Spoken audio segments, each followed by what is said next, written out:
SIRTOBA Media, where the struggle is real to be awesome.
The wait is over.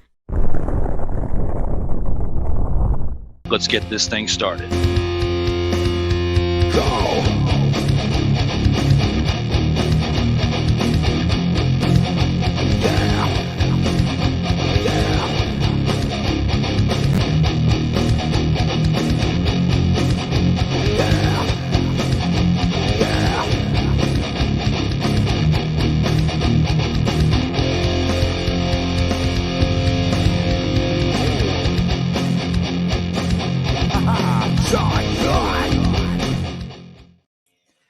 Hello, everyone. We are live for episode 92 of the In or Out Sports Debate. I am your host, Drew Willingham, along with this week's special panelist. For the first time, joining me from No Credentials Required, co-host of that awesome podcast, as well as a contributor for Snowman in the Morning, along with Cole Johnson and Brian Snow for the Coffee with McCarthy segments, which he is famous for being called McCoffee, and a contributor for Belly Up Sports. Give it up for Ryan McCarthy. Welcome to the show, brother. Thank you. Thank you to everyone who is watching currently live or on the replay. Happy to be here, man. It's good to be part of the show this time around. Hey, thanks, man. The pleasure's all mine to have you here. We definitely have a great lineup in store, but, go ahead and take a second and tell us a little bit about Belly Up Sports and your work within that team. Yeah, so originally I started out in January of 2020 as a writer. I'm currently a senior writer with that team, and I decided to reboot a podcast, which I started about a year or so earlier, called No Credentials Required. It was on another format called Broken Bat Media, which is based here in Albany, New York, and unfortunately that folded, and Belly Up Sports found me, and I started writing for them, and I said to myself, you know what, I kind of want to go back into the podcasting game. So I went back into the podcasting game, and I've been since August 2020, been releasing semi-weekly episodes. Right now I'm a little more consistent now that I have a co-host, and I kind of went solo for a while, covering local sports and here in the Albany, New York area, and now I'm doing national things with my buddy Dustin, and now I'm here with you tonight on In and Out Sports Debate. Well, man, we'll look forward to having you here to discuss these 5 great topics that we have this evening. And definitely, the work that Ryan puts in, guys, check him out. The links are below in the description of where you can find Ryan on Facebook, Instagram, and Twitter, as well as for his personal ones as well. I'll go ahead and throw this graphic up so you guys can see it right here. This is Ryan's graphic right here, Facebook, Instagram, and Twitter.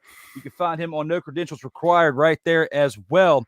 And you can see this ugly mug as well on Facebook, Instagram, and Twitter, as well as at SIRTOBA.com.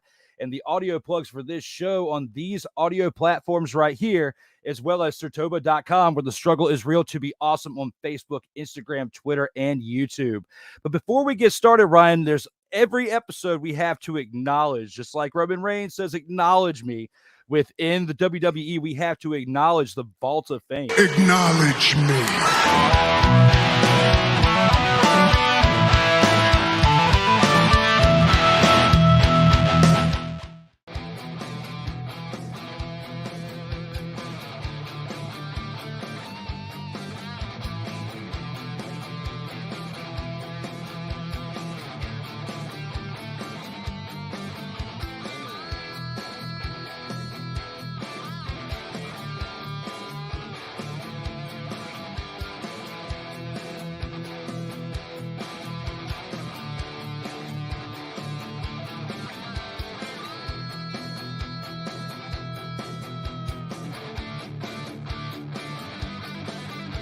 man, you took me back. This is why this show was so important, and this is why I am personally validating and vouching for this show. If you are anybody in media, sports, professional wrestling, anything, you need to be on In or Out Sports Debate with my man Drew Willingham, because this has got to be one of the most fun things I've ever done in a long time.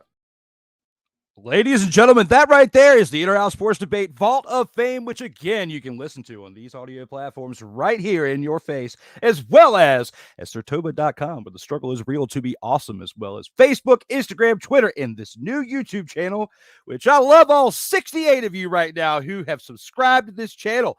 Help us out by subscribing more if you want to see where the struggle is real to be motherfucking awesome, because the energy that we bring here at SIRTOBA Media is unlike no other, as Ryan McCarthy can attest to that out here in these streets. We've got 5 great rounds for you guys tonight. Let's go ahead and get this thing started with round 1. Round 1. And here with round 1, Elly de la Cruz will be the spark that leads the Cincinnati Reds into the MLB playoffs this season. Ryan, with the game that's going on right now as we speak, that started at 7:05 p.m. Eastern time, as they are away at the Orioles. How do you feel about this for this 41-38 team? Are you in or are you out on this? I'm in for this one, Drew.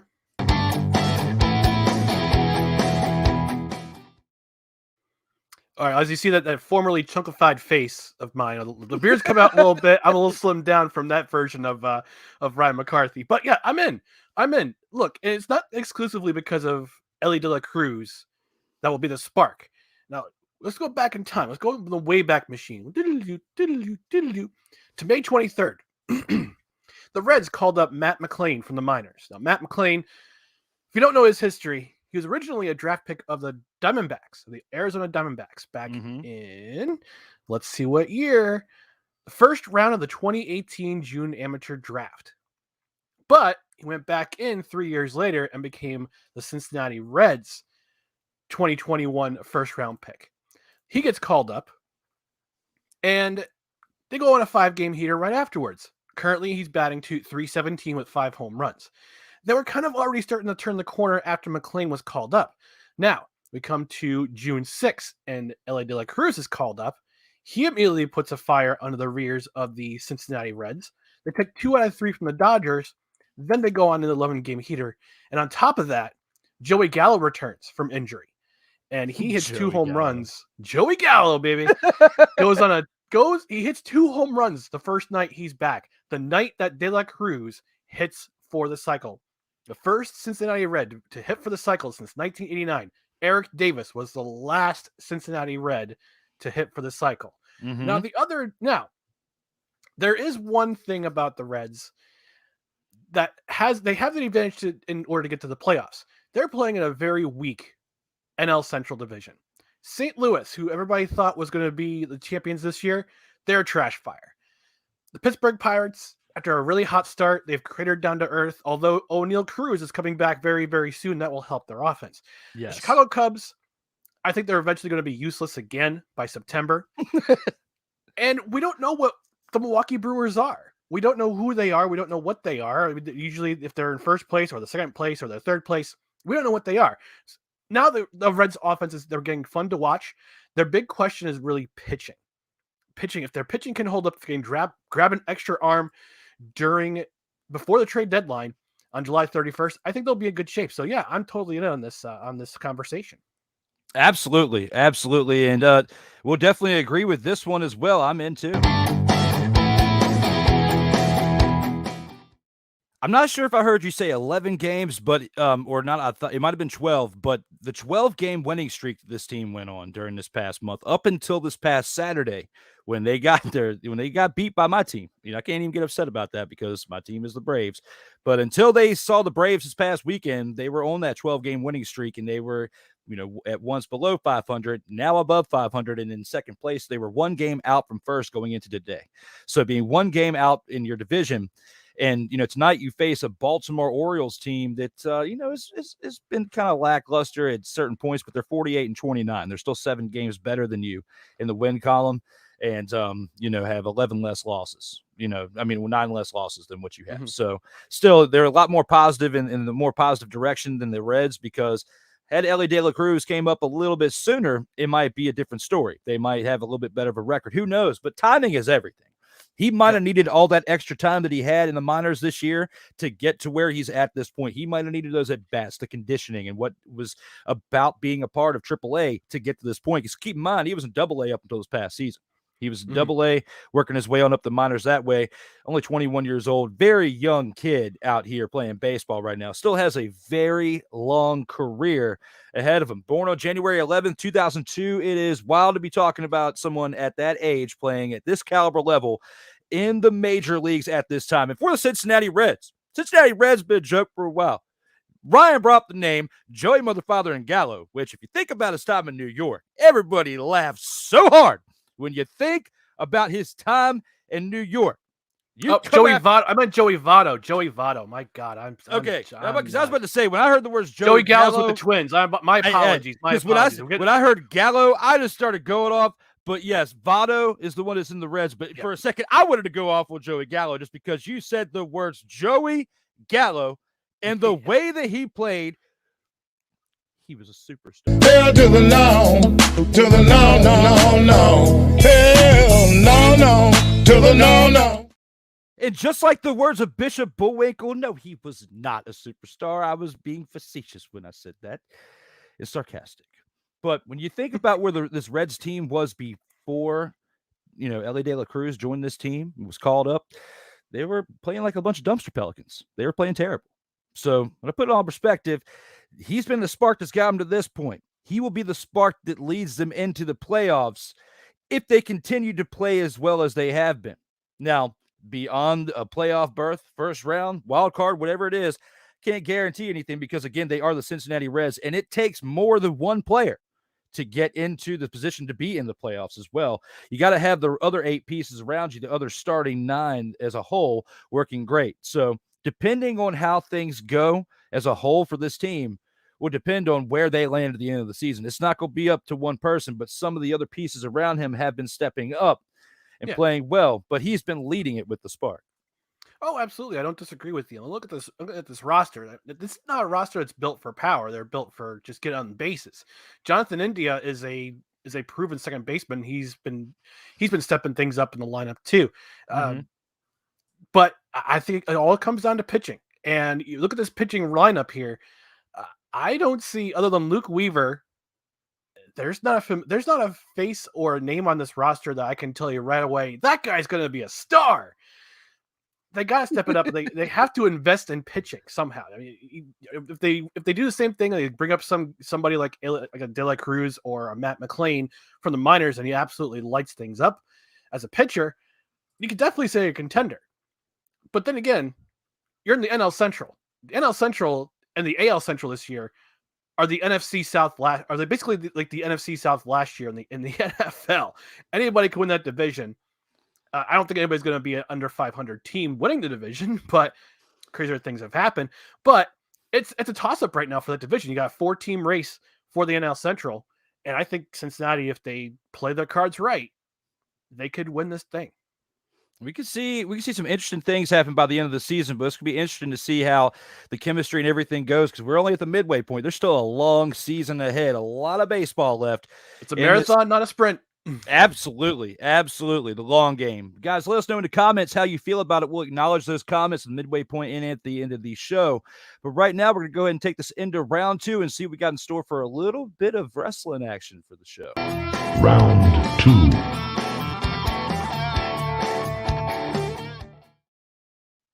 And here with round 2, Roman Reigns will lose the WWE Undisputed Universal Heavyweight Championship before WrestleMania 40. How do you feel about this one, Ryan? Do you agree with the statement at hand? Are you in or are you out on this one? I'm out on this one, Drew.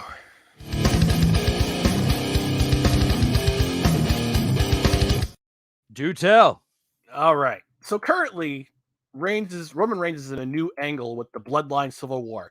And it's an extension and a wrinkle to probably one of the greatest long-term storylines in recent memory.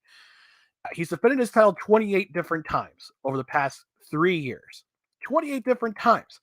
and he's gone through champions past and not having one at all. Ricochet was even Ricochet was a contender at one point.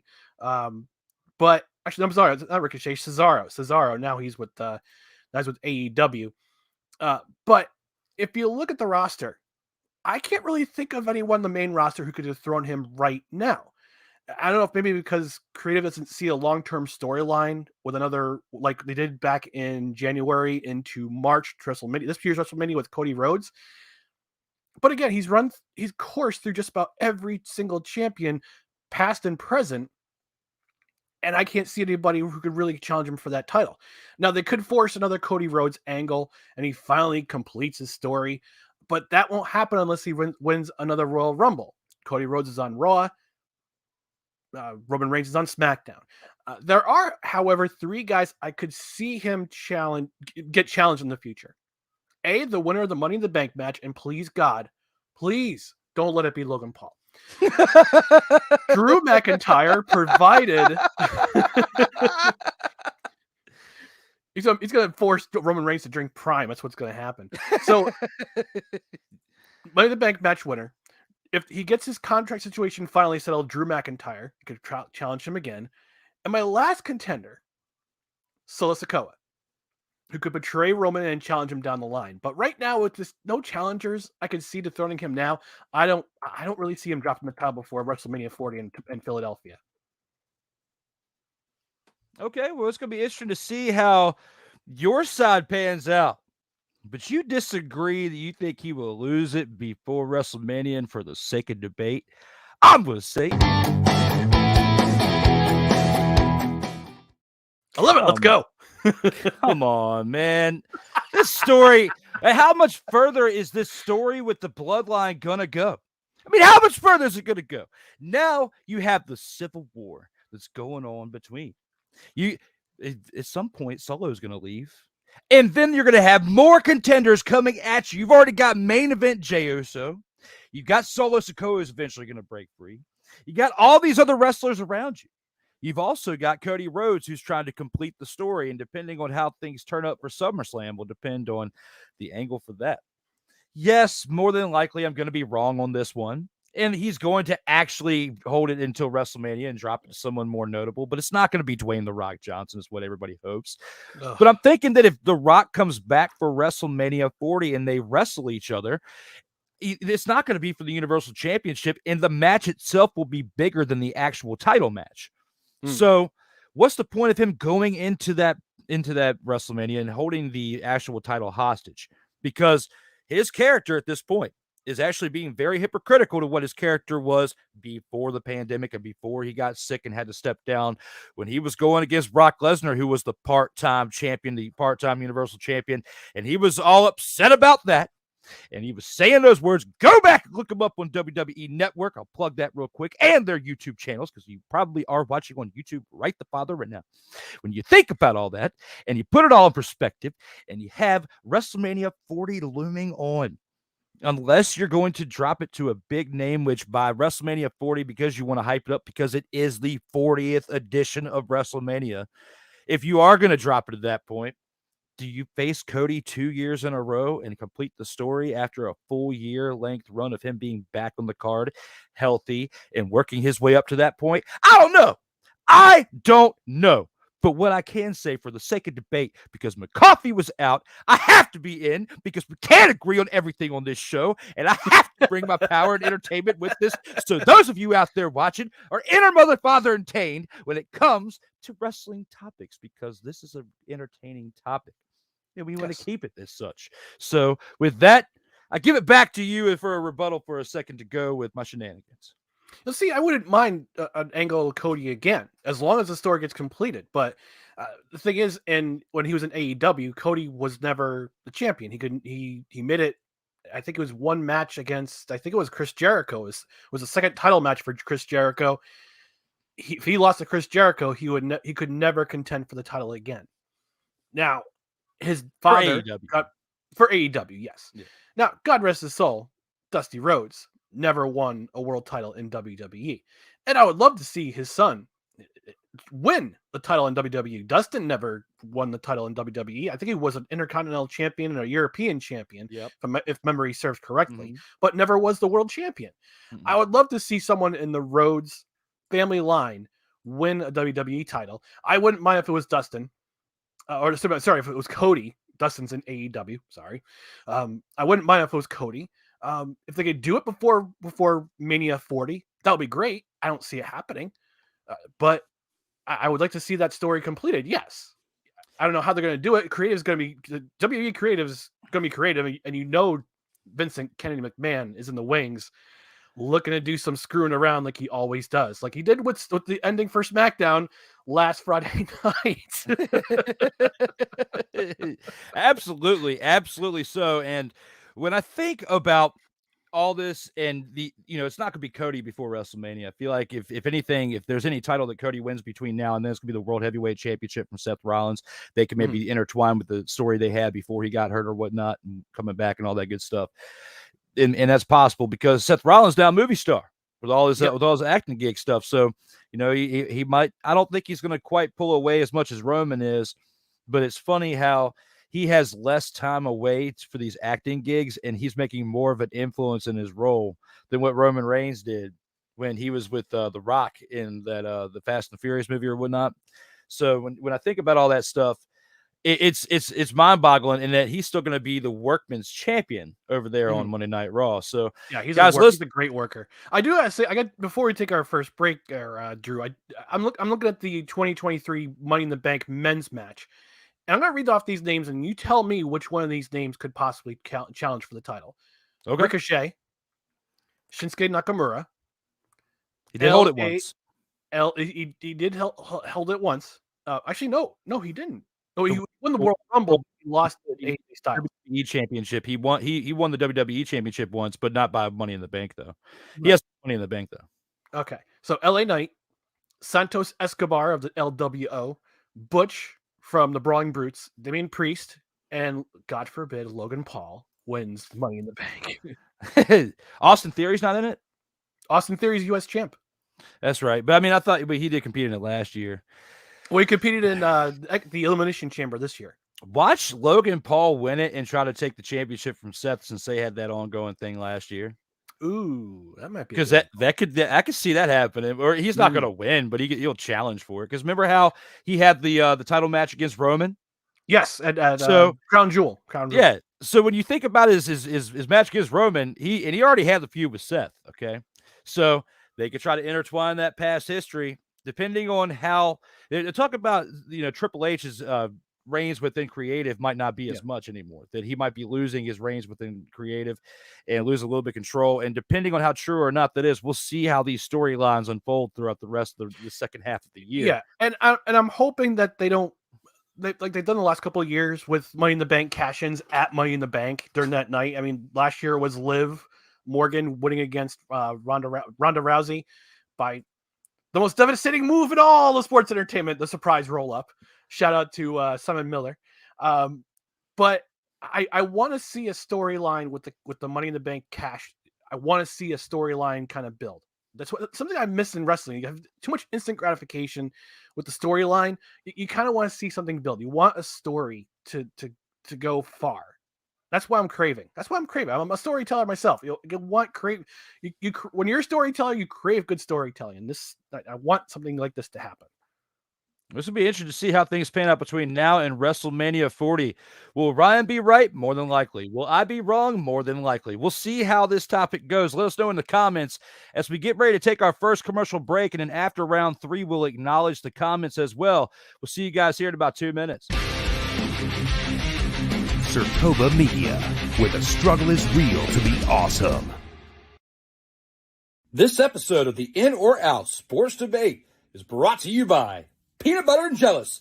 When you're feeling a little blue based on what others are doing around you, spread a little peanut butter and jealous on your sandwich to make yourself feel whole again.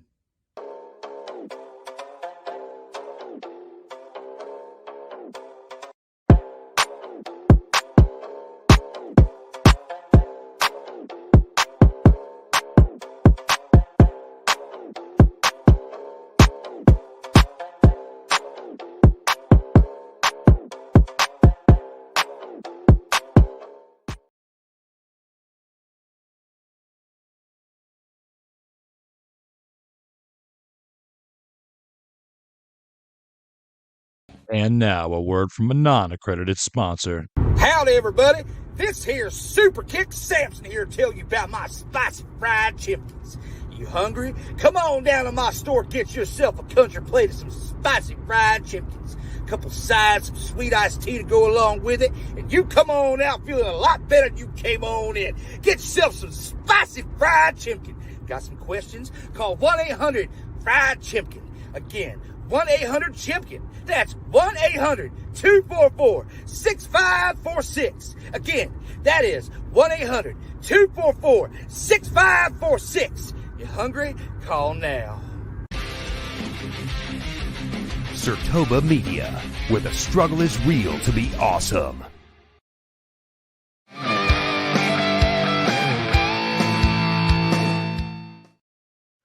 And welcome back from the shenanigans of those commercials that were, as we now have some breaking news before we go into the next round.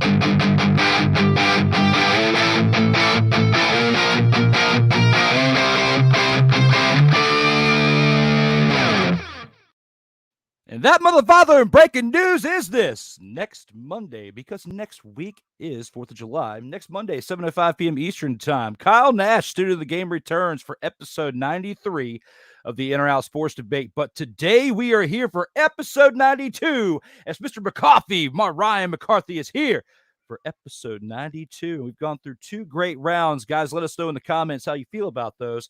Let's go ahead and go through round 3 and see what we got in store for that one. Round 3. And here for round 3, despite the offseason additions, the New York Jets will not advance past the AFC Championship game in 2023. Ryan, how do you feel about this statement at hand? Do you agree with the topic? Are you in or are you out on this one? Even though I'm a New York Jets fan, tried and true, dyed in the wool, bleeding green, although I should go to the hospital for that, I'm actually in for this one.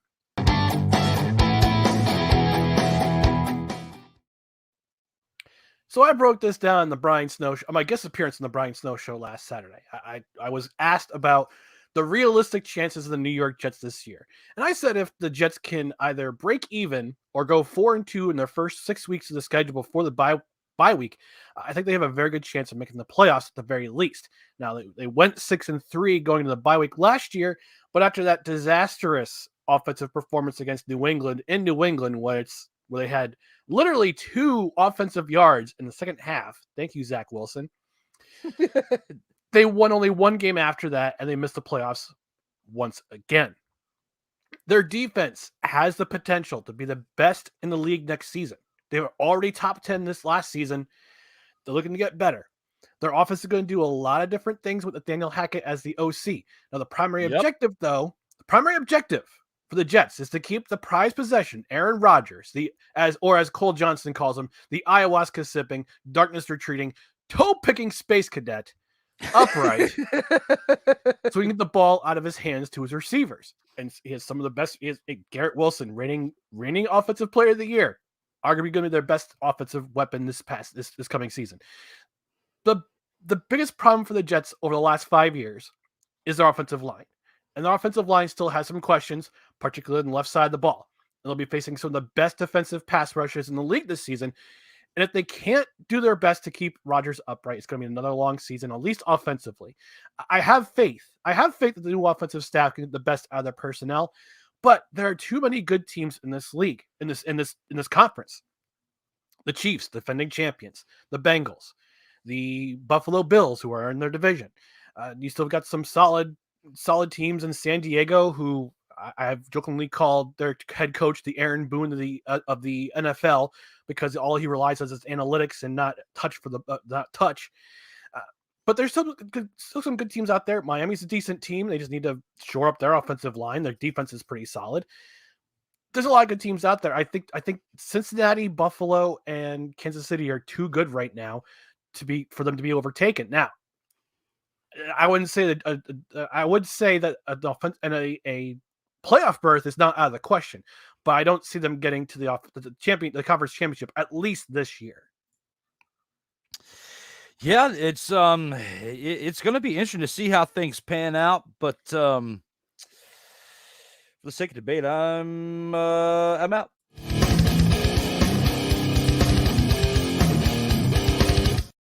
I think that they will make it to the AFC Championship game. I think they're going to surprise the you-know-what out of you guys. And there's probably people in this chat, which I cannot wait to acknowledge these comments after this round for the Media Mayhem. Because it looks like there's a lot of them. There's like 35 and growing. So thank you guys for these comments here in the chat. But when it comes to the New York Jets, I feel like they're going to get to the AFC Championship and they will advance to the Super Bowl. I don't know if they'll win or not, but I feel like they will because all of these Cinderella Super Bowl stories. Look at what happened during the pandemic with Thomas Edward Patrick Brady II, okay? And he gets there with Tampa Bay Buccaneers and wins the Super Bowl in a questionable way of reaching there, in a questionable way during the game as well, and getting that questionable 7th championship. When you think about all that, and you think about the fact that Aaron Rodgers is approaching 40 years old, he doesn't have much more time left in the tank. Drew Brees got to 41 and had to hang it up, okay? He did get inside of his 40s, but he didn't make it to 45, got to 41, got the blank beat out of him and had to take a seat. Couldn't play anymore, okay? Mm-hmm. Same thing could happen in New York. So it's make or break this season, I feel like, because you got your best chance. They picked up these pieces. They picked up a good portion of his old team from the Green Bay Packers. It's make or break now. You brought in his boy, Nathaniel Hackett, who sucked. Absolutely sucked over there in Denver, okay? And now you got him over there in his prime position as OC, which is what he did great for Aaron Rodgers, but over in Green Bay. So it's a match made in heaven. Should be the same type of offensive scheme. You got similar players. You pick up a Super Bowl champion in McCole Hardman, okay? Yep, when you throw all that into the equation, along with the good team that they had around it that they had established, it still was making bad mistakes last year, but that's because of the quarterback play, the inconsistencies of the quarterback play. Everybody around him, the running back, everything. He still needed a little bit more help at the wideout position, but everything else, offensive line and running back, you just needed a few more pieces and an actual competent quarterback that knew what system you were playing in, because Zach Wilson was spending more time chasing MILFs than he was chasing the ball around the field and actually getting the thing taken care of. Chasing Cougars and not at BYU, mind you. On the campus or off the campus, he was still chasing them. And I have to give it to him for that and give him the acknowledgement on that part. So when it comes to all that, his mind was not on the football field. It was, whether it's past allegations, social media conflicts, or whatnot, it was still, his mind was not on the field. You got Aaron Rodgers, who might have to do some ayahuasca or go on some retreats, but he will be ready to play by the time game 1 is here. And he's going to be locked in. And as long as the rest of that team is locked in around him, sky's the limit. People are going to be saying I'm talking wild, but at least I'm not up here talking about LaBus James is the greatest and king and all sorts of wild stuff up on here, because you know I don't roll that way. But for the sake of debate, for one, and also to help boost up my man, Mr. McCarthy's confidence in this team, because I think that they might surprise him this season. So he's rocking it. That's right. That's right. It's like I'm rocking the Wrestling Realm for my guys over at the Wrestling Realm. Make sure you check them out on YouTube as well and all major platforms. They do great out here and also are a part of the Vault of Fame as well. Yeah. So there's 2 primary offensive players who are going to be back this year, and who when they were hurt last year, when they went up both went out in the same game, I kind of knew the season was stunk. Breece Hall, who would have won Rookie of the Year if he had stayed in all 16 games, and Elijah Vera Tucker, who was the anchor of the offensive line. He played right guard. He played left tackle for a game against in the Pittsburgh game against Pittsburgh. He played left tackle, and he was the best player on the field on offense. Not Breece Hall, not Zach Wilson, not anybody in the offensive. Just Elijah Vera Tucker, AVT, arguably just the guy who anchored that offensive line. He's going to be back this year. So that's going to help their offensive line dramatically. Max Mitchell's also back. He's going to probably play right tackle, swing tackle with Mekhi Becton, who's hopefully will play a full season this year. By God, I just want to see him play a full season this year. You may get that wish, as things may be turning around in a good way over there in New York. But over here, we do things a little bit differently at SIRTOBA Media, where the struggle is real to be awesome. Because on this particular show, we acknowledge the comments at the midway point and at the end, and it is that time where we have to acknowledge those comments at the midway point of the show there, Ryan.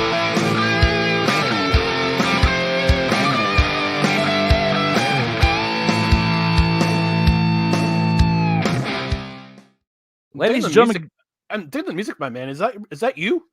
it is. Some of it is me. A good portion of it is a buddy of mine that I collaborated with. He did all of the producing of it because he's great with all the producing and audio stuff.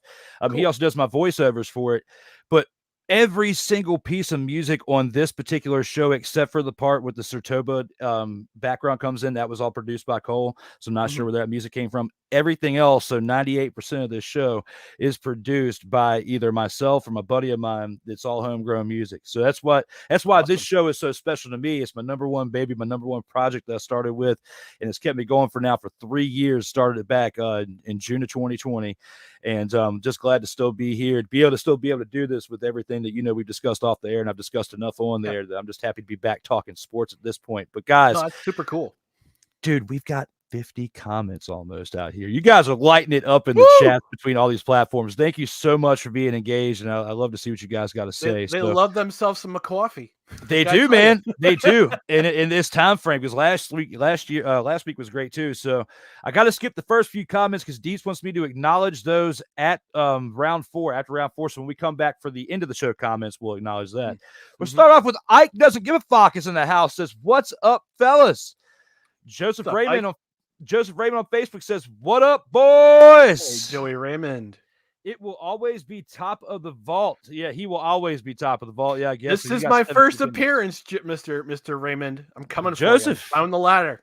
Joseph, don't step on the hands that create all this, okay? Because I might have to get McCarthy up here a bit more to challenge you at some point, just like we got some other ones climbing the range. So, hey, you will be back.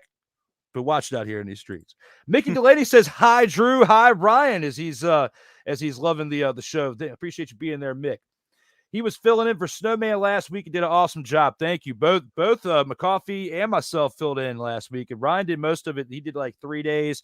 I believe Deets did 1. I did 1, and we filled in for the Brian Snow show, and everybody did a great job filling in. I had fun, man. That was the first time I think I've ever done a 2-hour show by myself. Oh my gosh! In addition, how about you? This is the first time I was doing 3 shows. I mean, I've done solo shows before.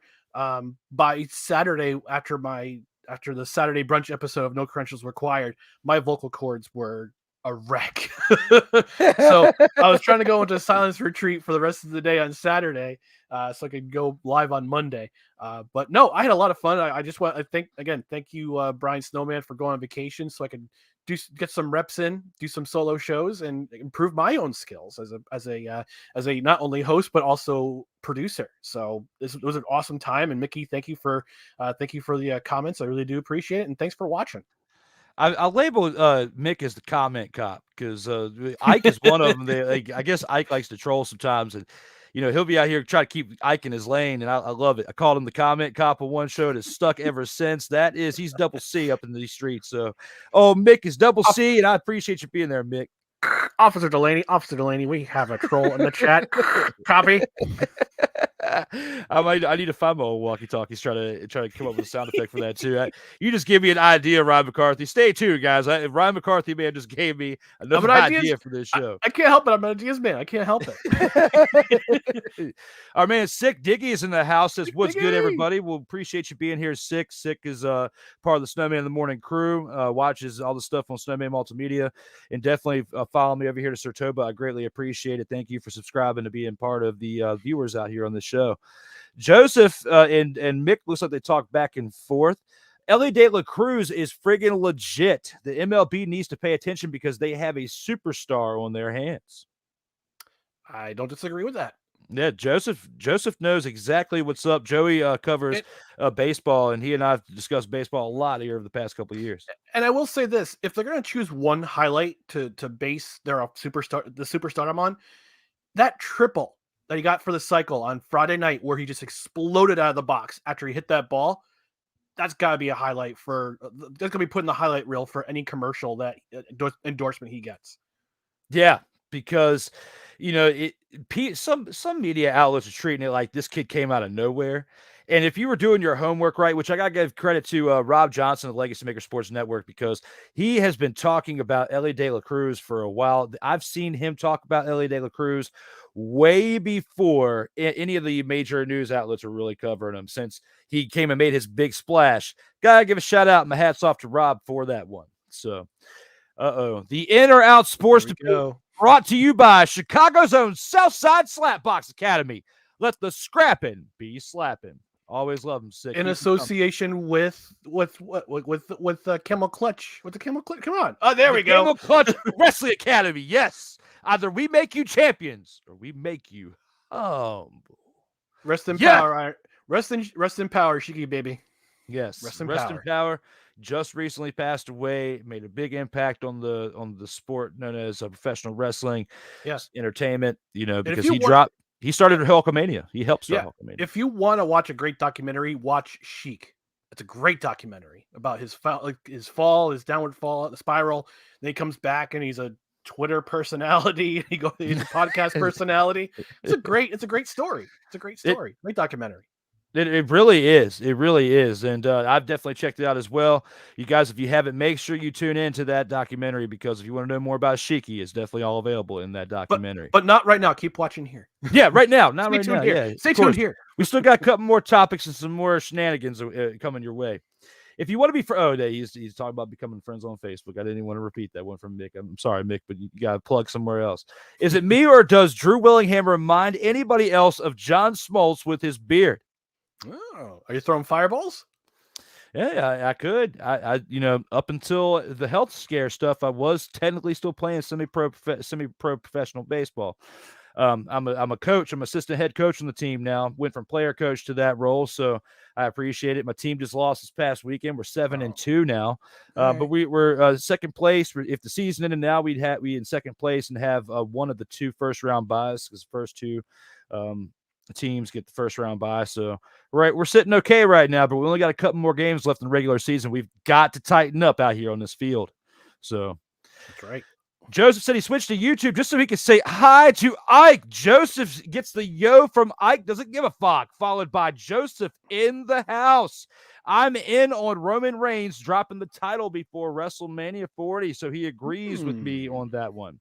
Okay. Elly De La Cruz is a flash in the pan and will sizzle, he says. Come on. Stay off the weed.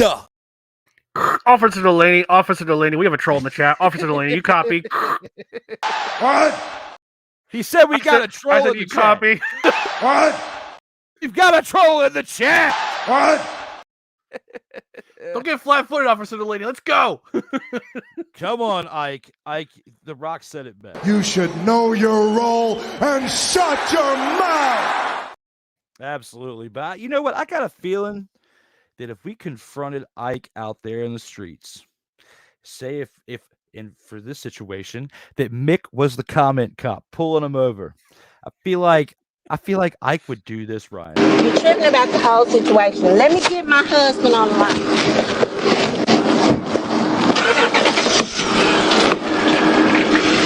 Okay.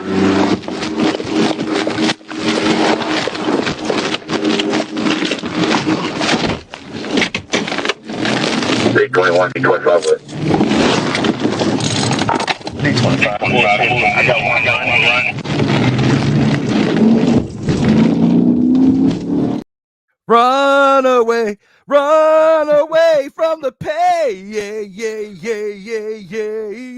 It would be funny if her name was actually Janie. Let me get my husband on the line. Oh, that's great. Keep the Janie's comments got coming. an Escalade. Yeah, Janie's got an Escalade. Keep the comments coming, guys, except for Ike. Ike, you got to calm down with the trolliness and we got some more. Roman Reigns is overrated. I kind of wouldn't agree to that. I kind of wouldn't disagree with that to an extent. But this next one, give it to Bray Wyatt. I mean, where did that come from, Ike? Hell to the no, to the no. Hell no, to the no. It's not like Bray Wyatt is standing in the middle of the ring saying this. I am the game, and I am that damn good. You might as well clone the Wonder Bread Choir, because if Bray Wyatt walked out there to contend with this actual championship match, they would do this in his face.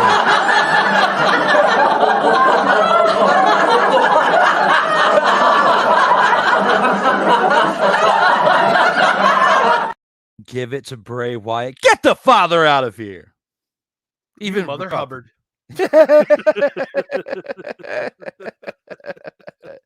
Six says Cody would draw more by chasing the title than becoming champion. It's not a bad point there. We've already done that though. Yeah. So if you're going to go again, you might as well give it. He lost. Yeah. Yeah. If you're going to chase again at this point, you kind of have to drop it to finish the story, or you just wasted everybody else's time the second go around. And for the love of God, can we please not have an ending like last WrestleMania with the interference from the outside? Come on. I thought it was a Vince ending, but apparently it was already predetermined months ahead of time by Triple H. That ending. It could have been, or it was already predetermined months before they gave the reins to Triple H back last summer when everything went down and he had to step down. And no pun intended with the Reigns comment. But. Yeah. I'm skeptical about Solo Sikoa challenging Roman Reigns for the title, says Sick. I mean, some are, because he doesn't have that much experience. But how do you feel about that, Ryan? Yeah, but he was in NXT he was the North American champion in NXT for a bit, and he's got some pretty solid mic skills from every indication. So I could see him challenging for the title just because it's part of the story, part of the Bloodline storyline.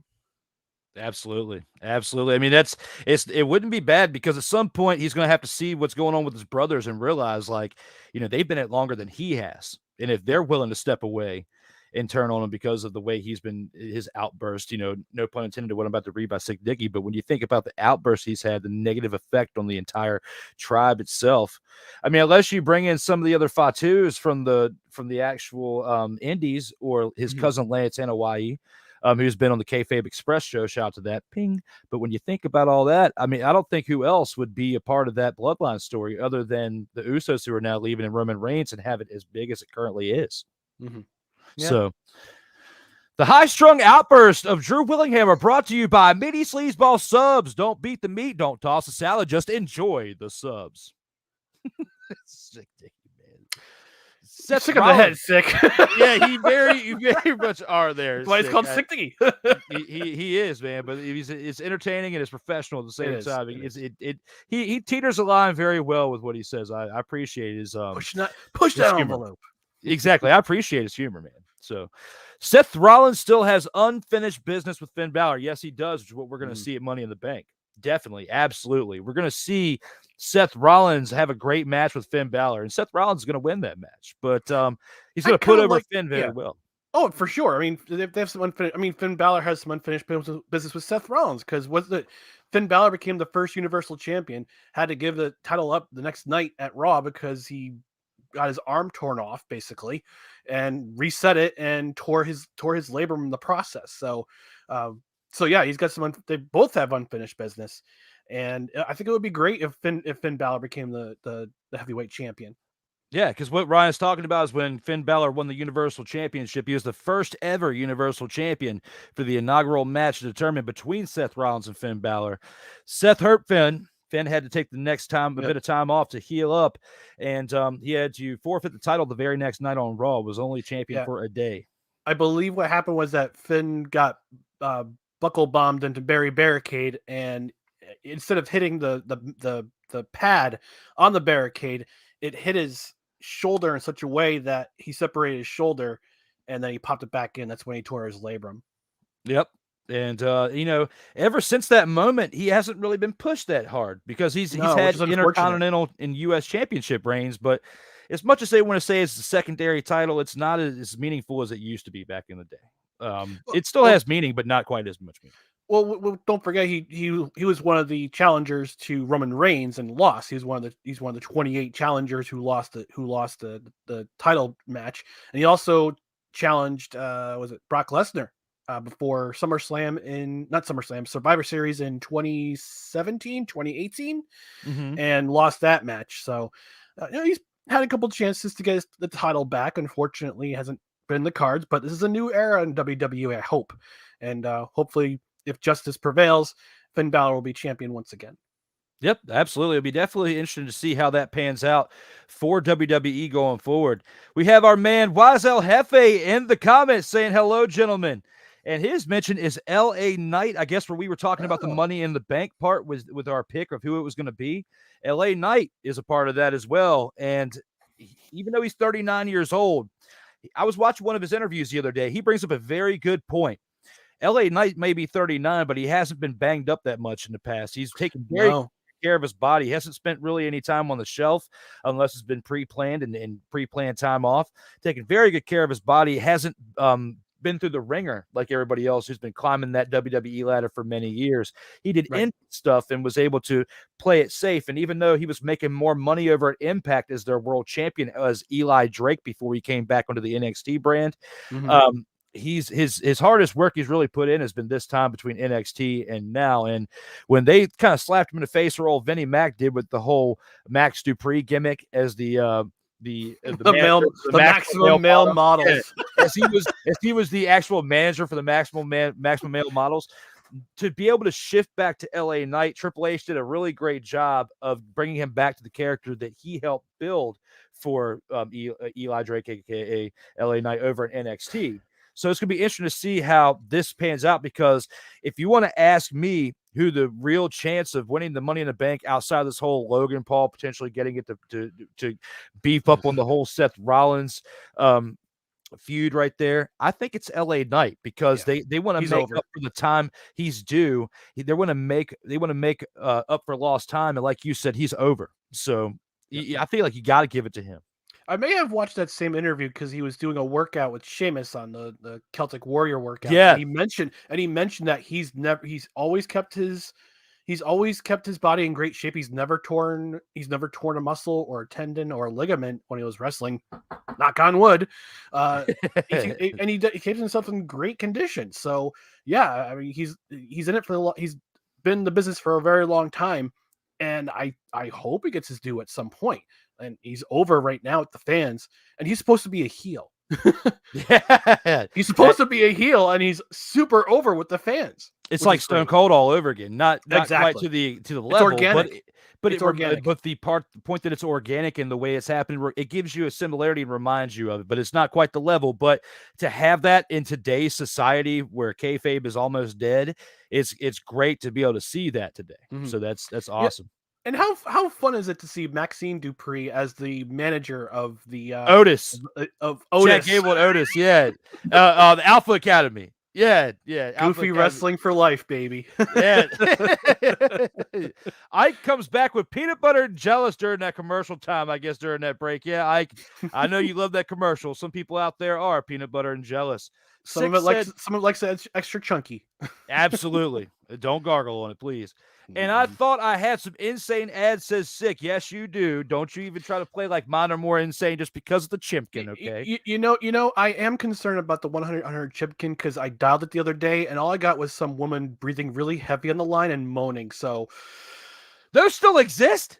Yeah, those still exist, apparently. Wow. Must be another country. I don't know. Don't call 1-800 Chimpkin. I need to put a little...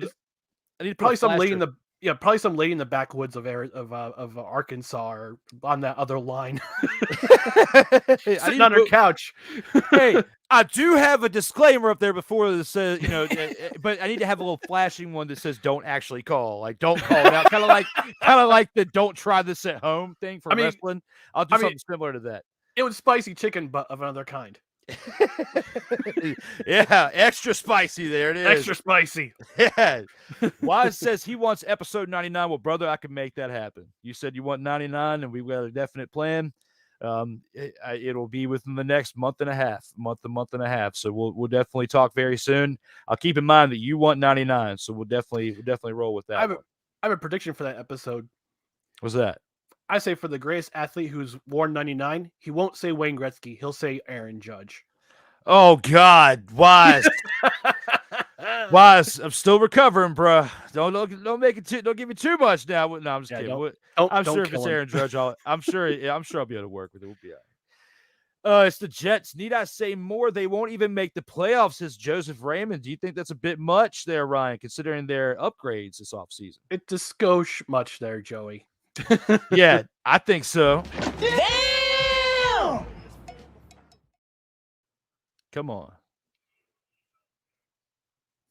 Yeah, even he thinks it's a little bit too far, Joseph. Come on now. Take a little bit easier on there, Ryan. Ike says Jets suck with or without A-Royd. We're going to skip that one. Anything A-Royd. Yeah, That's baseball. Alex Rodriguez, not Aaron Rodgers. Ike, yeah, we'll have that one first. I didn't even catch that one too far. A-Royd confusing baseball and NFL. Come on now, Ike. Get the man out of here. Anything could happen next season with the Jets. Let's just watch this. The disaster says six calling a disaster already. Bunch of haters. Cup of haters. It's a cup of haters in the chat there, Drew. They are. Even Cole Johnson jumps in and says Junior. What's good at Cole? I think it was referring to your Thomas Patrick Edward Brady reference. Yeah. Oh yeah. Because he's a junior. He's a junior, not the second. Yeah. Yeah. He does give me a hard time about that. I just do it just for prestigiousness, just to elevate him to the level that he should be called upon for Thomas Edward Patrick. Just a little bit. Hey, Snowman checking in. Well, thank you for being here for the time that you have been here. If you still are here, Snowman, thank you for checking in there, brother. Nathaniel Hackett and Aaron Rodgers, oh, dear God, says Snowman. Cup of haters.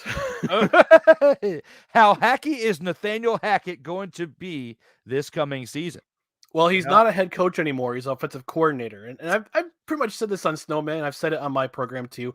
There are some coaches in the NFL who are better coordinators than they're actually head coaches. Todd Bowles being one of them. I know this is a Jets fan. Nathaniel Hackett is another one too. Cole, you got me cracking up over here with this one. Knowing Rodgers will have the whole New York Jets team high by September. And by high, what do you mean? In first place in the division? Come on, Cole. I think they might be taking they don't have a bye week during that, but their bye week they may go into a cave and take a little break. I might do the same thing. I might do the same too if they're 0-6. But that won't happen. Hey, he says so. Basically, Drew Willingham is an instigator hype man. Sometimes I am an instigator hype man out here in these streets, depending on what we're talking about. Got to keep things interesting on this show. Sick, is the in or out sports debate. And there's Mick, definitely engaging again. And wonderful job in calling Aaron Rodgers by his correct full name, says Cole Sports. Which is? Read it. The ayahuasca sipping, darkness retreating, toe picking, space cadet. I'm reading it like Cole Johnson would. Love you, Cole. I told you, Ryan. Stay in your lane, Ike. There's comes the comment cup. There he is. And then he told me to stay in my lane. This is when we were starting to go over the comments. Drew, stay in your lane. Okay. Well, the lane we are in. David 3000 Network is here and says hello. What's going on, David St. Dennis? Thank you for checking in and being part of the viewers out there watching this show. I got to ask David 3000, what happened to the other 999? Hey, he's got all those many employees apparently because he's 3,000. And he's just hit 1,000 subscribers. So congratulations to David 3000 Network for hitting that prestigious 1,000. Get yourself set up for monetization. Happy for you there, David 3000. It was a buckle bomb in the barricade that tore Finn's shoulder. He appeared on Raw the following night with his arm in a sling. That's what I was talking about, where he actually forfeited the title the next night. Mm-hmm. So good call on that. Sick. Then he says, L8 night. Yeah. Yeah. That's just saying. Stone Cold was hell yeah, and he is yeah. So, how do you think Ike would do in the WWE? That's a good one. Would be all right. Ike is successful in the WWE. Are you in or are you out? I'm out.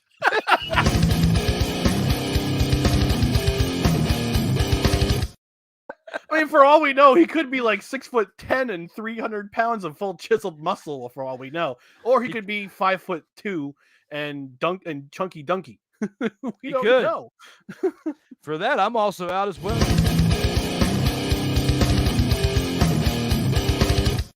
Ike, that's why he has the avatar. Yes, Ike. Based on your comments, nobody here gives a fuck about your wrestling career. So now do your impersonation of David Caruso's career. Guys, we've got a few more comments, but I'm going to leave those for the second half of the show, and we are at the end acknowledging the comments. Thank you all so far who have been lighting it up here in the comments. Keep them going. I will acknowledge them here at the end, but we've got 2 more rounds to go on this show.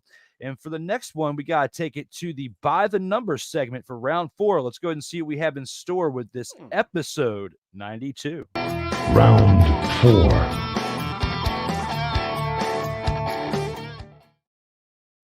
And here with round 4, Richard Seymour is the greatest athlete to ever wear the number 92 in all of sports history. How do you feel about this one, Ryan? Do you agree with the statement at hand? Are you in or are you out on this one?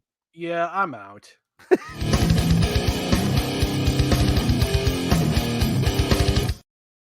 Now, if you're a hardcore Oakland / Los Angeles / Oakland / Las Vegas Raiders fan, you would know that Richard Seymour wore 92, but we all know Richard Seymour wore number 93 at the New England Patriots. Yep. And if it wasn't for a certain Manning brother keeping his legs pumping like 2 pistons in the Super Bowl, where he was basically collared by Richard Seymour in that Super Bowl. If he's not pumping his legs and then throws that pass to David Tyree, we wouldn't be talking about Eli Manning. We would be talking about Richard Seymour and how he made that sack to keep that perfect season intact. But it was 18 wins and 1 giant loss. However, let's go back to the original topic at hand. The greatest number 92 in all of sports history is obviously Reggie White. Games played, 232 games, 198 solo sacks, 1,048 tackles, 33 forced fumbles. Hall of Famer, 13-time Pro Bowler, 8-time All-Pro, Hall of Fame All-1980s team, won the Super Bowl with the Green Bay Packers, part of the All-1990s team, 2-time Defensive Player of the Year in the AP, 3-time Defensive Player of the Year voted by UPI, the 1998 Professional Football Writers Association Defensive Player of the Year, and the 1991 Alan Page Award winner for Best Defensive Lineman in the game. Reggie White, again, we talked about this last week. He originally wore number 91. I forgot the guy's name off the top of my head. I remember his first name is Smiley. But we all know Reggie White, number 92. He wore up until that time number 92 with the University of Tennessee, the Volunteers. Great defensive lineman there. Memphis Showboats, the USFL. Remember, Reggie White went to the USFL before he started his career in the NFL. He was a sacks leader in the USFL with the Memphis Showboats. But we all know him. He wore the number 91 for that 1 year. Great. But he switched to number 92 in 1987 and played as number 92 from there on out with the Philadelphia Eagles, the Green Bay Packers, and a very short cup of coffee, no pun intended for McCarthy, with the Carolina Panthers. So for my money, the greatest number 92 of all time is the Minister of Defense. God rest his soul, one Reggie White. You know, Ryan, I was trying to do, people do wordplay. And I was trying to do number play because with this one, because he did wear number 93 famously for the New England Patriots. Mm-hmm. And with this, I don't think there is any other choice, but besides the Minister of Defense, you have to go with Reggie White. That's why I'm out as well.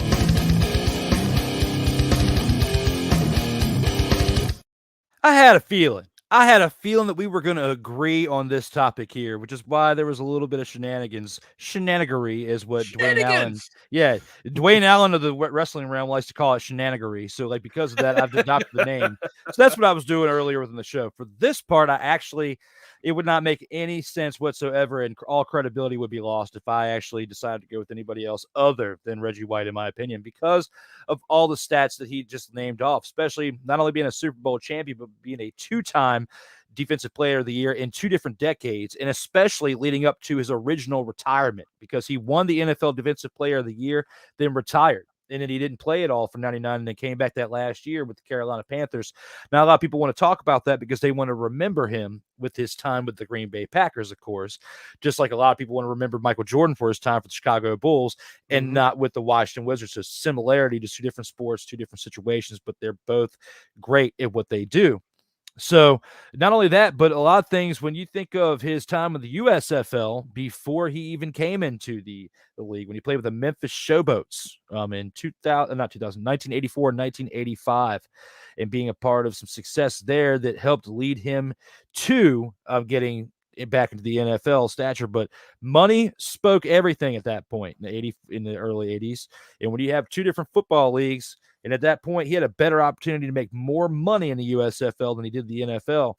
He did a prove-it deal pretty much with that team in the USFL for 2 seasons, then came into the league with the Philadelphia Eagles for that latter part of the season in 1985, and then was a part of them until 1992. Went for the Packers for the last 6 seasons of his career until ultimately retiring and then going to the Carolina Panthers for that 2000 season. And even though he was, after that year off, a little bit rusty in some cases, he still had some flashes in the pan within that season with the Carolina Panthers. Not that much, but had a little bit to showcase left, that he had a little bit left in the tank besides what he was doing with preaching out there with his off the field gigs. But Reggie White was great and impactful for the defense. Without Reggie White, the Green Bay Packers would not have won that Super Bowl with Brett Favre, because Brett Favre, in the moments where he needed to showcase his great talents on the offensive side and come through, he did his job. But you know, he was also giving the ball away, as we know that notoriously Brett Favre loved to throw the ball away and be the gunslinger, was giving up as many interceptions as he had touchdowns in that era as well, too. So to save him from those interceptions being converted into touchdowns a lot of time from the other team, it took great play from the other side of the ball, the defense, to kind of hold that other team from converting on those turnovers. When you really go back and look at the film on the Green Bay Packers, and especially in those back-to-back years where they went to the Super Bowl, where they won that first one against the Patriots, and that next year when they lost against the Broncos for John Elway's first ever Super Bowl win. So Reggie White was great for that team and went to back-to-back Super Bowls with that team, winning that first one that they went to in 97 and then losing again in 98, like I said, against to the Broncos. But hey, without him, that team would not have gone to back-to-back Super Bowls. Brett Favre would not have had that storied career that he had in the 90s because he was all jacked up on Vicodin or whatever. So, sorry, don't come after me like you came after Pat McAfee and others, but, you know, I'm just saying out here, that's the truth. It's true. It's the truth. It's the truth. So, Reggie White had not only a historic career in the NFL, but he was only he's one of only 3 players to lead the league in sacks in consecutive seasons. He did it, Mark Gastineau did it, and TJ Watt did it. And that's how big of a career he had. And he's also the sack leader for the season with the University of Tennessee. He had 15 sacks in 1983. It still remains a school record 40 years later. And he had 32 career sacks, which was the leading sack. He was a sack leader up until Derek Barnett broke it in 2016. So, I mean, other than, I will give another name for number 92. One, James Harrison. James Harrison wore number 92 for the Pittsburgh Steelers and the Miami Dolphins and not the Miami Dolphins, the Cincinnati Bengals and the New England Patriots for a cup of coffee with the Patriots. But he had a pretty stellar career too. 84 sacks, 583 tackles, 2-time Super Bowl champ. Solid career. So other than Reggie White, James Harrison is another number 92, at least in football. You don't see number 92 floating around in other sports like basketball. Hockey, you might see it. You definitely do see it. 2 number 92s I can think at the top of my head. Rick Tocchet with the Pittsburgh Penguins and the Philadelphia Flyers, and Evgeny Kuznetsov with the Washington Capitals. But in my mind, the 2 guys who wore the number 92 best were Reggie White and James Harrison in professional sports. And that's why I can't disagree with you on this one, because when it comes to 92, you know, unless you want to throw who are at the coattails behind maybe Michael Strahan and James Harrison, but their careers, you know, those 2 careers. I mean, James Harrison won 2 Super Bowls with the Steelers. Strahan won 1 with the Giants, but their individual accolades are still not what Reggie White was able to make as far as making his own path within the greats of the game of the NFL. So it'll be interesting to see, you know, when it's all said and done, you know, when you think about this maybe 50 years from now, will Reggie White still be the greatest to ever wear 92 in the game of football? Guys, you tell us what you think here in the comments. If you agree with our status on the greatest to wear 92, of course, we didn't think it was going to be Richard Seymour. Come on, get out of here with that noise. But when it comes to everything at hand, had to give it a shot, see what you guys think, and especially some of you trolls out there like Ike. We have one more commercial break that we'll go to. When we come back, we'll have the final round and then get closer towards acknowledging those comments and wrapping things on up. Everybody, thank you for tuning in to the In or Out Sports Debate. SIRTOBA Media, where the struggle is real to be awesome. This episode of the In or Out Sports Debate is brought to you by Peanut Butter and Jealous. When you're feeling a little blue, based on what others are doing around you, spread a little peanut butter and jealous on your sandwich to make yourself feel whole again.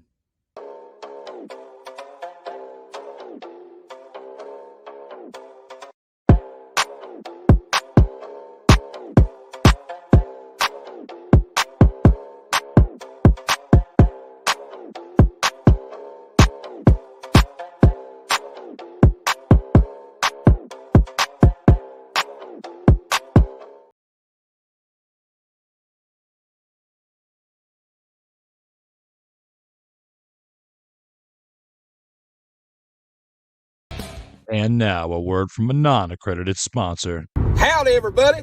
This here Super Kick Samson here to tell you about my spicy fried chickens. You hungry? Come on down to my store, get yourself a country plate of some spicy fried chickens. A couple sides, some sweet iced tea to go along with it, and you come on out feeling a lot better than you came on in. Get yourself some spicy fried chicken. Got some questions? Call 1-800-FRIED-CHIMPKIN. Again, 1-800-CHIMPKIN. That's 1-800-244-6546. Again, that is 1-800-244-6546. You hungry? Call now. SIRTOBA Media, where the struggle is real to be awesome.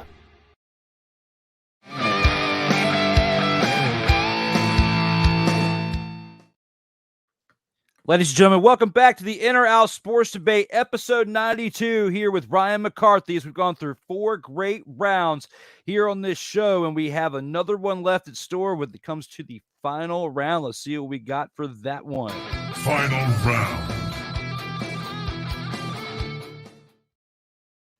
Here for the final round, back to some NFL discussion when it comes to this final round on this show. Quarterback Trey Lance will not be traded before week 1 of the 2023 NFL season. How do you feel about this one, Ryan? Do you agree with this statement at hand? Are you in or are you out on this one? You know what, Drew? I'm in for this one.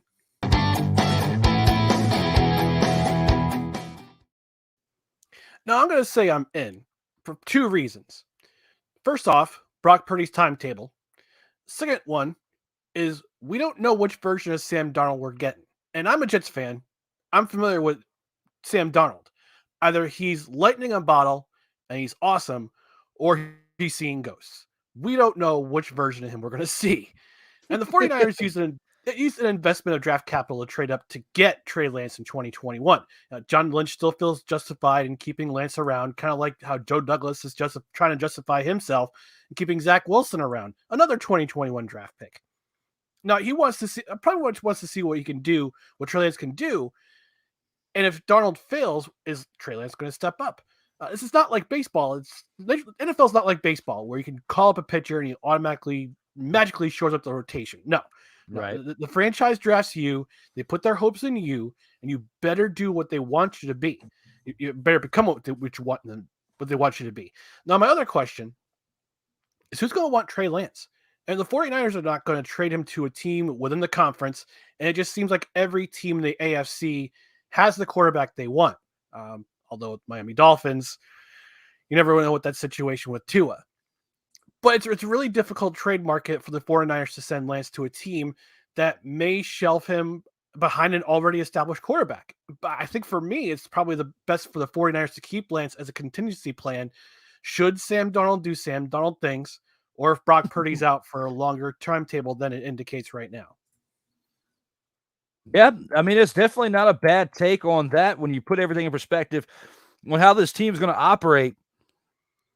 It's, I want to agree with you, but at the same time, for the sake of debate, because that's what this show is, I have to do go it out.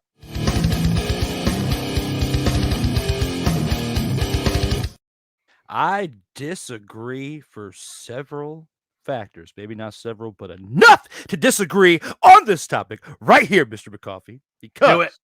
Tell me. You think about this team right here, the San Francisco 49ers, they were 13-4 last year.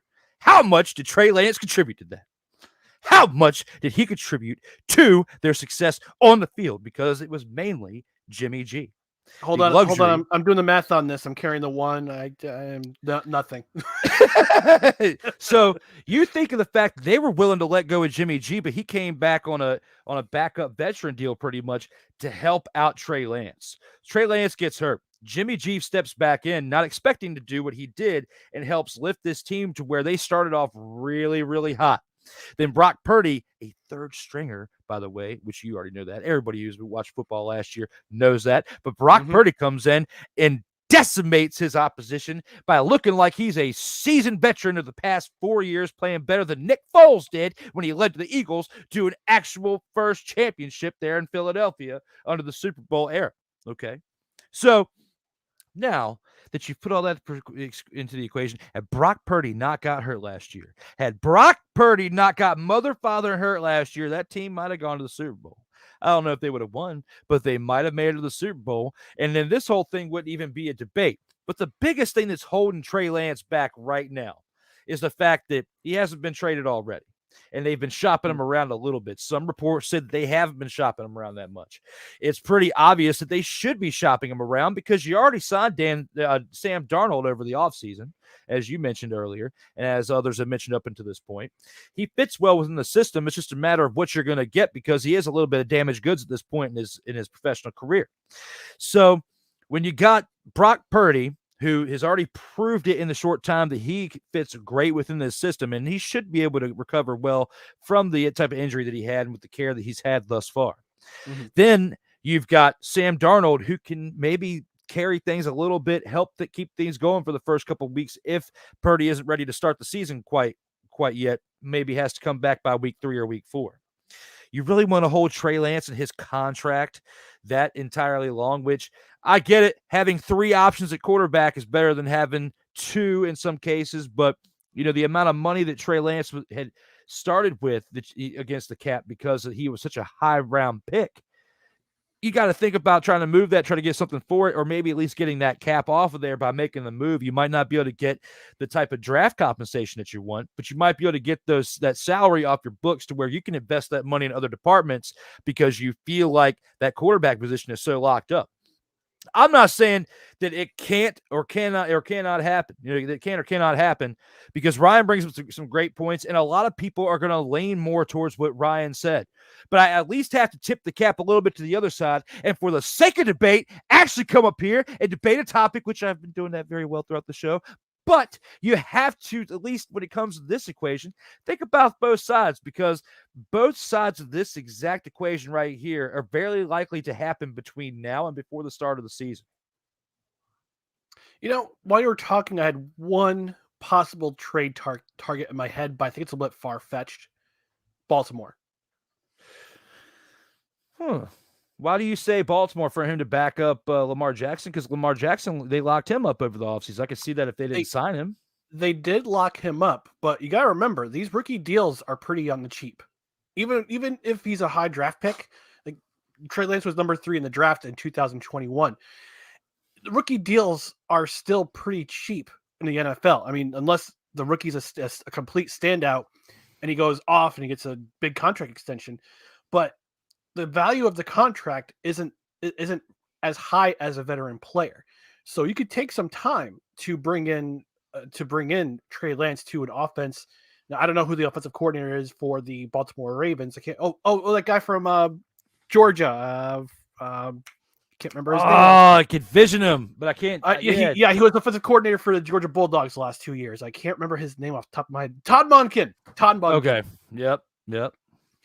So if they can find a trade partner in Baltimore for him, develop for a couple seasons. If Lamar Jackson, if he does get injured again with that big contract, he does get in. He's injury prone. He's injury prone in this league. We saw it last year with his UCL injury, not UCL, MCL injury or PCL injury. One of the CLs on his knee. he could provide him with a solid backup, and Trey Lance could develop into somebody who could be a decent, a pretty solid backup quarterback. And maybe if he plays good enough, he can shop himself around to be on a team that could warrant his services. Like, I don't know, Miami, if the things don't work out with Tua. That's a very good option there too, because you don't know what Miami's going to end up with, especially with how they're going to start this season, because there's so much scrutiny over with the decisions they made last year with Tua. Oh my goodness. And, we still don't even know if Tua is 100% yet, or at least will be 100% by the time the season starts. They can say whatever they want, but we're not the one walking those shoes that he has, because he got banged up very well last year. I mean, it's just going to be a miracle if he even comes back to begin with. Oh, absolutely. Absolutely. And they invested high to draft him. I think was it 5th overall in 2020.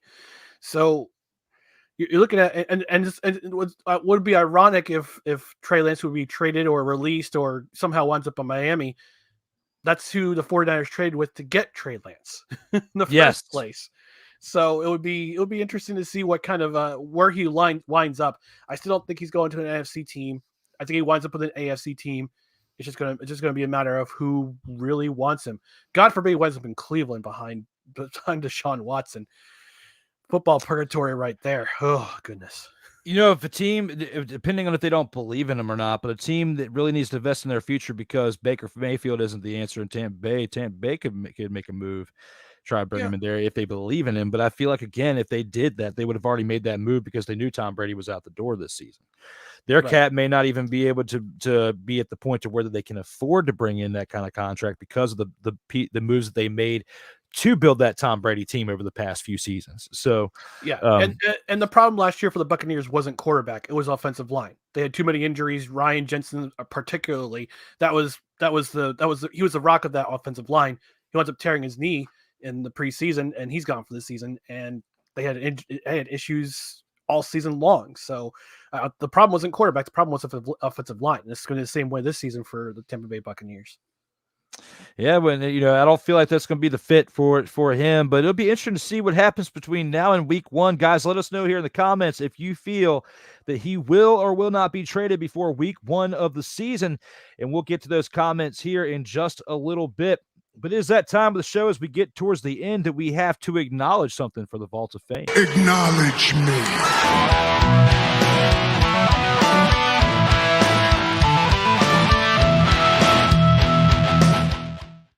And that acknowledgement is Ryan McCarthy is now locked in the vault with his previous ones mentioned at the beginning of the show. He is now part of it with episode 92 for the first time and is going to make his way up this leaderboard at some point. Is the one who talked earlier about his time at the top of the leaderboard there. Joey Raymond's in first place with 17. Rob Johnson is second with 14. Darrell Owens and Kyle Nash tied for third with 5. James Brown, Corey Mann, P. Alexander Wally tied in fourth place with 4 appearances apiece. And tied in fifth is Dwayne Allen, Michael Bish, the Snowman, Brian Snow, Cody Stewart, Lamont Thomas, Brian H. Waters, all tied for fifth with 3 appearances apiece. And Mr. McCarthy will definitely make his way up those ranks at some point in the future, as this show is hosted on SIRTOBA Media, where the struggle is real to be awesome, where you can find on Facebook, Instagram, Twitter, and YouTube, as well as SIRTOBA.com, where the struggle is real to be awesome. If you want to throw a little tip action, you can throw it some Willie Bucks, what Darrell Owens likes to call here, at DWillie87 on the Cash App, cash.app/DWillie87, if your heart desires. We are here at episode 92 for the In or Out Sports Debate with Ryan McCarthy, as we are at that point of the show, now that we've gone through the Vault of Fame, and we've discussed all the topics where we have to acknowledge the comments from the fans here at the end before the final word.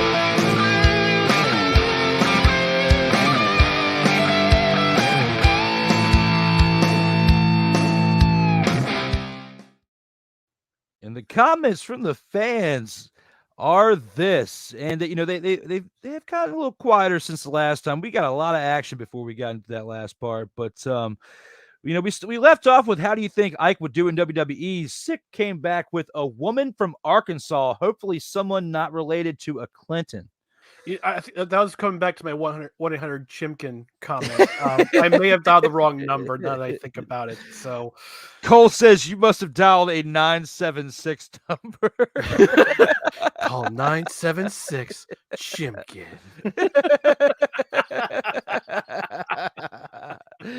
Cole says Aaron Judge, the greatest number 99, time to vomit. Yes, I definitely agree with that one because so many people will be laughing at you, Wise, if you came over here saying that.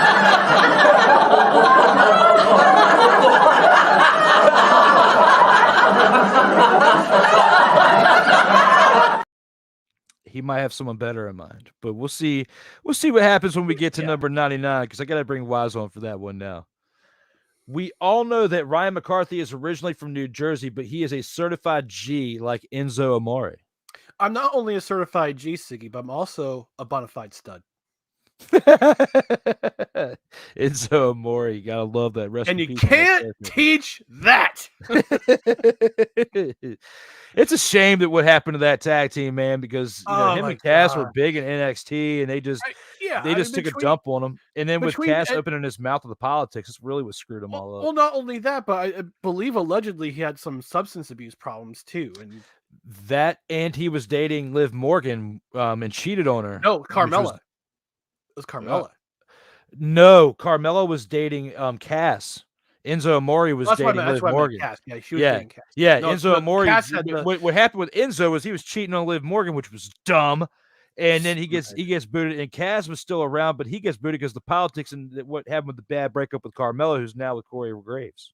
But the Enzo with his attitude problem, and Cass with his politics, and I believe, like I said, alleged substance abuse problems. But Cass is doing well for himself in Impact AEW. So yeah, good for him. Good turnaround by him. Yeah, definitely so. Definitely so. We'll see how that keeps going. As Ike says, Albert Hainsworth is my number 1 at number 92. You're a liar. Liar. You think Albert Hainsworth is the best at number 92? What? You think that Albert Hainsworth is the best at number 92? What? I cannot believe that you would come up on here with that blasphemy and say that Albert Hainsworth is the best at 92. What? Get the father out of here with that. Come on. Stay off the weed. Wow. Biggest bust maybe, but definitely not the greatest of all time. Come on. Jesus, come on. Sick Diggy comes in and says, who remembers Reggie White wrestling Steve McMichael in WCW? Mongo McMichael. Man, yes. A throwback to the past. Sick, I saw this comment earlier, which is why I wanted to wait until this point of the show to bring it up. And I downloaded the promo for that match for you to tickle your fancy. Please don't cancel me for the promo. And I was like, you know what? Because he brought that up in the comments when we were on the last commercial break, I downloaded it. And I was like, I'm going to play that. So free use. Now, I wonder if Sick remembers Lawrence Taylor in WrestleMania battling one Bam Bam Bigelow. That was a terrible match. Oh, that was such a terrible awful for the match. hype. Yeah, I remember the hype, but I just remember that match being so terrible. And that WrestleMania was the last, I think it was one of the last ones in an arena setting before they expanded out to a football setting, to football stadiums. So like it was in Hartford, Connecticut. Then the last one that was in an arena before WrestleMania 20 was in Boston. So I think, that was one of the last arena WrestleManias before they expanded out to football stadiums. Definitely so. And, I saw the promo. I was like, I'm pretty sure I could probably get away with the promo. I didn't want to get the whole match highlights and stuff because I hadn't had a chance to edit them down to where it's not the actual live clip. But we call free and fair use YouTube, just FYI, free and fair use. Still not getting in trouble because earlier with Snowman with Sports Sensays Unleashed, we were playing the baseball clip. Even though we took the audio out of it and put our own audio in live real time out of it, they still suspended our stream for a minute and 50 seconds.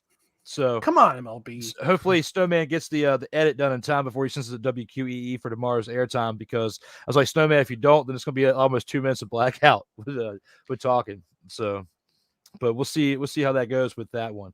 Trey Lance won't be traded because he'll be released. Trash. No, Ike. Nope. That's a reach if there ever was one, Ike. Absolutely, because Hell to the no, to the no, no. Hell no, to the no. Rest in peace, Bishop Bullwinkle. Next comment we have. Where Ike on the leaderboard for the vault? Well, Mick, he is nowhere on the leaderboard because with his trollish comments, he's lucky I haven't banned him yet, but he does make things entertaining out here in the comments for you guys, rile some things up. So that's why he's still a part of it. But no, I do not want Ike a part of this show saying these off the wall things because need you guys out here watching it. Use a troll.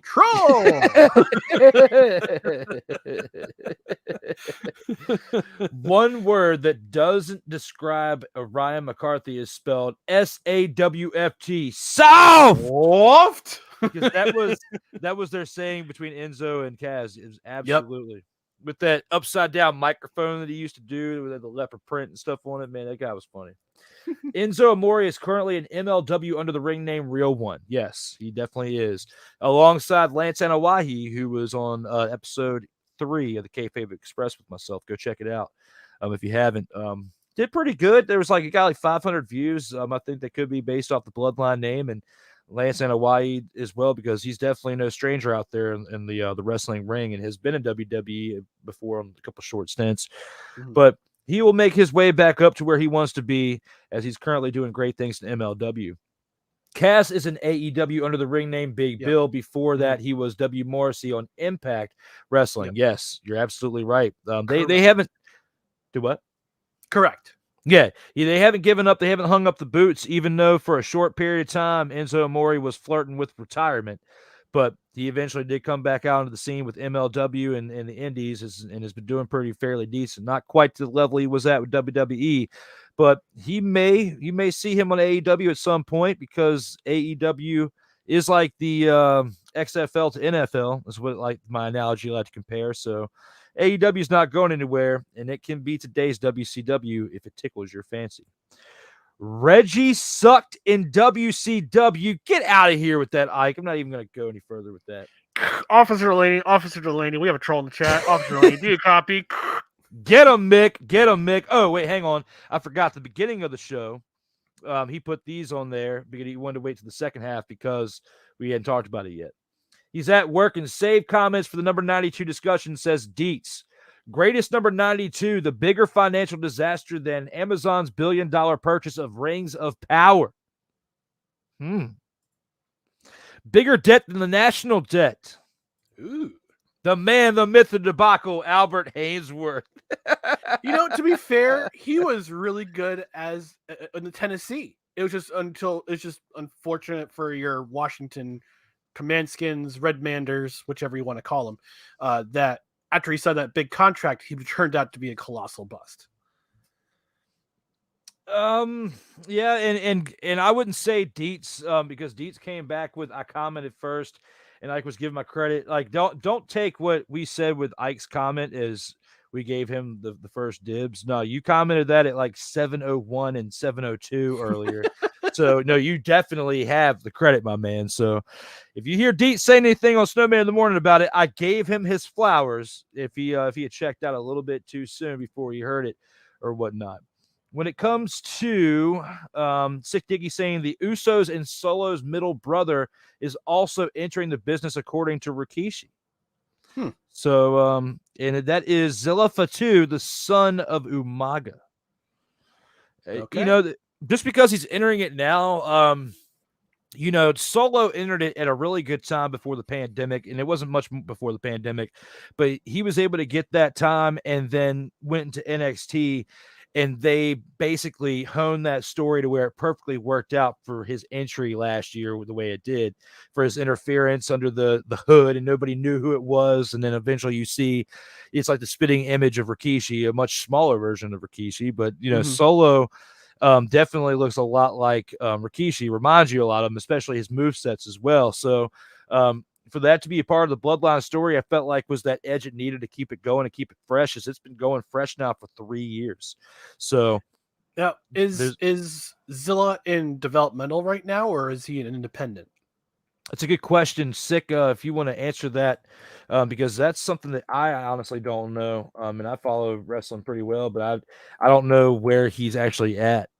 Because from what I'm seeing, just on a short look up, is it doesn't look like there's anything about WWE or any type of developmental within that from what I'm seeing. So, Sick, let us know as we're wrapping things up with the final word, and we'll acknowledge that comment as we get on out of here. That currently is the final comment of the Mayhem Culmination round. Guys, thank you so much for the engagement throughout the show, keeping things just as interesting as it would have been without. But those comments were great. You definitely had some good things to say, except for Ike. Ike, you got to calm it down with the trolling, but we'll get back to that another day. Use a troll. Yes, absolutely. We'll take us to the final word on this show. We'll see what we got for that final topic.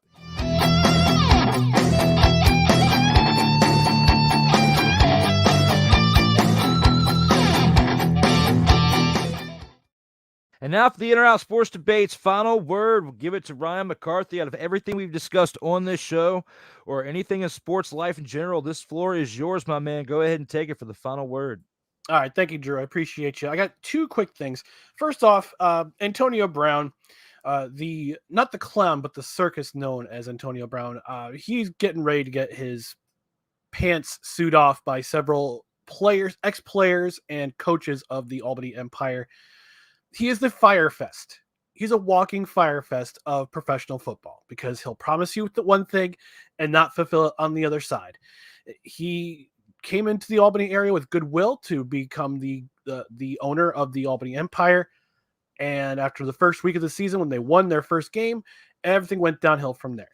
And it's just too bad that my city is now associated with the stain that is this particular individual. There's plenty of time to redeem yourself, sir. You got plenty of time to redeem yourself before things go really, really badly. So please do your part in making things right for the Albany area and just leave, so to speak. So hockey, as I mentioned, hockey, because we didn't really get to hockey this episode. My bad. That's okay. That's okay, Drew. Definitely next time.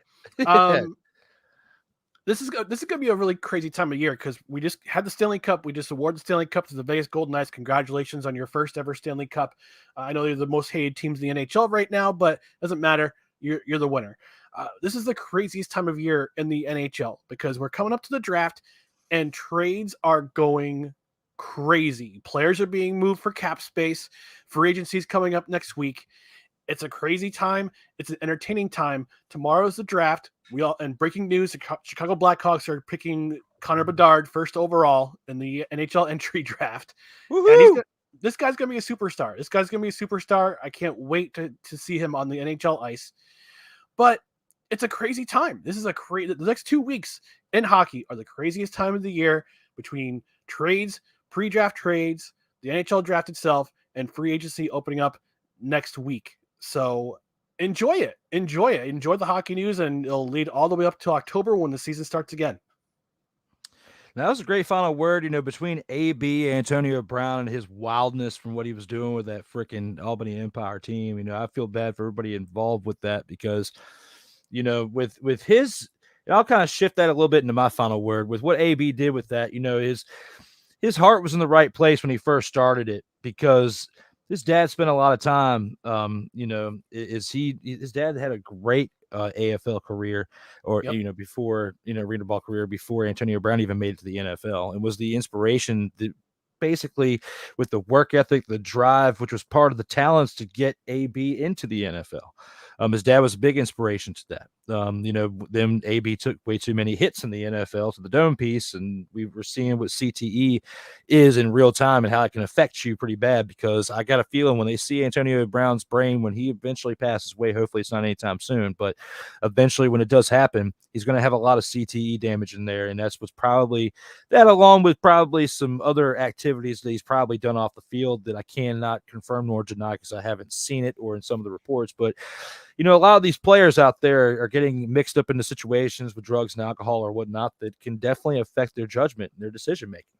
So we'll see how that potentially could go for him as time goes on, but it's not looking good right now for the Albany Empires, owner of the team that just got kicked out of the league, in a league that, is definitely on the come up and has had them around for now 5 seasons. That, the little bit of part that Antonio was a part of it, he buys up all the majority owners for the most part and takes down a sinking ship. So that's my final word when it comes to AB. The majority thing that I want to say, guys, is thank you again for being part of episode 92, the second episode since my return for the show and on the SIRTOBA Media brand. I didn't really get a chance earlier to play this clip, and I want to make sure that it gets out there so you guys know the new start time for the Sports Senseis. And that is Tuesdays at 1:05 p.m. Eastern Time, 10:05 a.m. Pacific Time. The Sports Senseis Unleashed, which you can find live on the Snowman Multimedia Network. And I'll start doing the replays on this network on SIRTOBA Media. I got to cut down all those commercials. I'm sorry, Snowman, but it's like 25 minutes of commercials, it seems like, when we play all these commercials throughout. And I give you a hard time between that and the Sam Shady trailer, but, it's so long. It's so long. And if it's long for me as the producer, I know it's long. For the guys out there watching. I want to keep their attention. Definitely keep up the shenanigery is what my guys at the wrestling realm like to say. But got to give them another shout out. But guys, check out the Sports Senseis Unleashed again next Tuesday. Next Monday at 7:05 p.m. Eastern Time. That Monday, Kyle Nash will be here for episode 93, and hope to get Ryan McCarthy on here again in the near future, as it has been one great episode with Ryan McCarthy. We've had a blast here for episode 92. Guys, make sure you click that like button and subscribe to SIRTOBA Media, as well as in the links below. You got no credentials required, and Ryan's links as well. Make sure you follow him. Encourage him to follow me back, and we will see you guys the next time on the Inter-Isle Sports Debate. We've only got one thing left to do, and that's look at one badass outro on the way out. For Ryan McCarthy, I am Drew Willingham. Everybody stay safe out there in these streets.